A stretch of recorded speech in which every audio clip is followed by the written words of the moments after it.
Today, I want to talk all about Nintendo, the Switch 2, the lack of support for it, and the fact that Nintendo really seems to have screwed the pooch this time with fans. Let me dive in and just explain the overview of what I'm saying right now.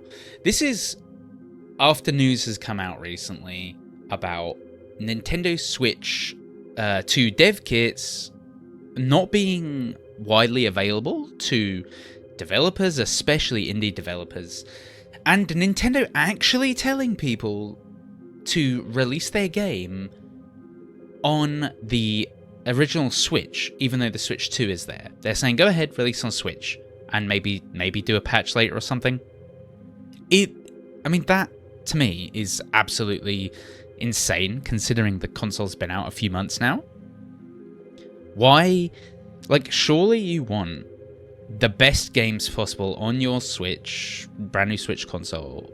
If you're Nintendo, you want to market that new console with tons of new games. And it's kind of like a slap in the face to the community. And there's just so much to unpack here. It started with things like the Elden Ring Tarnished Edition, which is coming out, apparently running like absolute dog turd on the Switch 2. And I noticed it myself when I'm quite a big indie game player. And there's a lot of good indies coming out recently, like Tiny Bookshop, Is This Seat Taken, Discounty.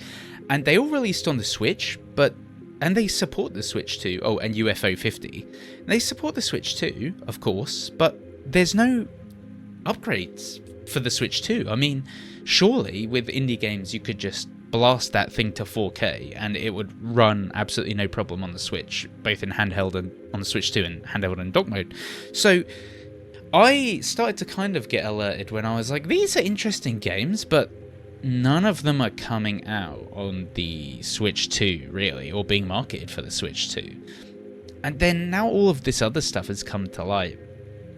And it just got me really thinking about, Nintendo's past and just how they always seem to screw over their fans, who are some of the most loyal, diehard fans in, video games. I wouldn't call myself a particular Nintendo fan, but it's just a shame to see that they're dropping the ball on easy wins. So let me rewind, because this reminds me of the time when the Wii U came out.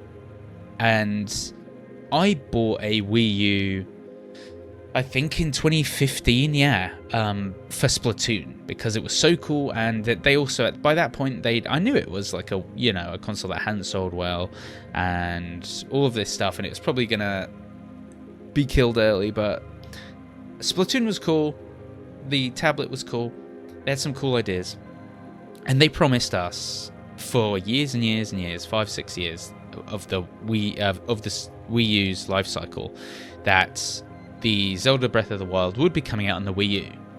Now, what they didn't tell us was that it would also come out on the Switch, which is good business sense for them, but it's also, I wonder, nobody really talked about it at the time, and I'm wondering, and also leave a comment below if you had the Wii U and this affected you, because I'm really, really curious, because I cannot find any information out there. But, part of the reason I think I bought a Wii U and a lot of other people was like, hey, at some point, even though it keeps getting delayed, we'll be able to play this Zelda game. Had they said this Zelda game would be on the next console as well, I think they would have sold even fewer Wii U's than they did. But the whole point I'm kind of trying to make here is that, like the Switch 2, they moved on to the Switch now. The Switch was a great era. There's nothing, you can't fault it, although it probably went on a little bit too long. But, the Switch 2 reminds me of Sony's PS4 era of arrogance, where it seems completely rushed. Like, the new Mario Kart game is fun, but there's just nothing to it. And now, people can't even get dev kits. It makes me wonder why they rushed this out so early. They could have delayed it till holiday 2025 and everyone would have got this thing for Christmas, and actually got dev kits out there. It kind of just seems like they jumped the gun and just said, let's put it out there. We need a cash boost. It's very strange. Like, why to tell developers, hey, release on Switch 1 if you can't get a Switch 2 dev kit is just absolutely bananas to me. And reading this Polygon article, and that's basically collated a lot of this, there's so many good, like, people just confused. The Warframe devs, Digital Extremes, claimed they couldn't even get their hands on a Switch 2 development kit, and their game is huge for for what it is. And that they said that Nintendo told them that there's a huge backlog of kits for it. And, this is kind of echoed by people from Digital Foundry and GamesIndustry.biz, and saying that it's basically very tight-lipped about who gets the dev kits, what Nintendo, how to actually develop for the Switch 2.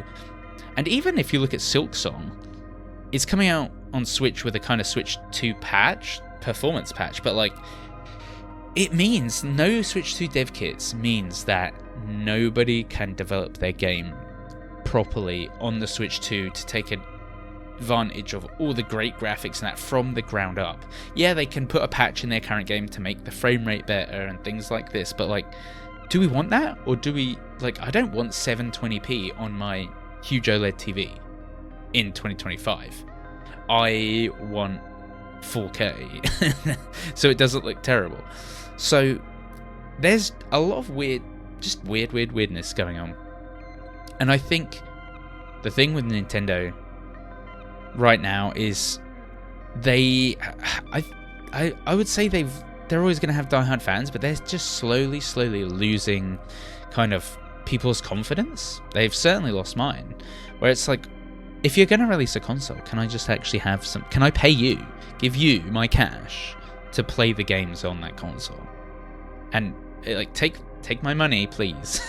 Don't, I just cannot understand why you would make a console, throw it out there, and then be like, oh yeah, here's a couple games that run on it. And they have good games as Donkey Kong and as we've seen, but again, it's just like, wouldn't you just want everyone to have that Switch 2 sticker and be like, yes, and then, I'm sure it would make people part with their cash a lot easier.